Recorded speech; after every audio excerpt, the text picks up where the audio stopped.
Hi hello friends, అందరికీ నా తరపున మా ఫ్యామిలీ తరపున మహాశివరాత్రి శుభాకాంక్షలు. నేనైతే చాలా రోజుల నుంచి ఒక టెంపుల్కి వెళ్ళాలని అనుకున్నా. అది మహాశివరాత్రి రోజున కుదురుతుందని అనుకోలేదు. 1001 లింగం ఫ్రెండ్స్ ఉన్నాయి. మా విలేజ్ దగ్గరే ఉంది. తగులుతూ వస్తున్నాము. చూసి మళ్ళా లెక్క పెడుతుందేమో అనుకోవద్దు, కానీ శివలింగాలన్నీ తగులుతూ పోతున్నాము. మా వారు కూడా తగులుతున్నారు.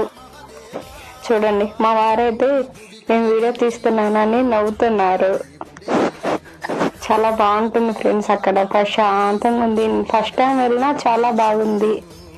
అట్లనే మీరు ఒకసారిగా మొత్తం శివలింగాలన్నీ చూపిస్తా. చూడండి ఎలా ఉందో, మీరే కామెంట్ చేయండి. చూడండి, చాలా బాగుంది ఫ్రెండ్స్. మీరే టెంపుల్కి వెళ్ళారో కామెంట్ చేయండి. ఓకే, మరి ఉంటా. బాయ్. ఓం నమః శివాయ.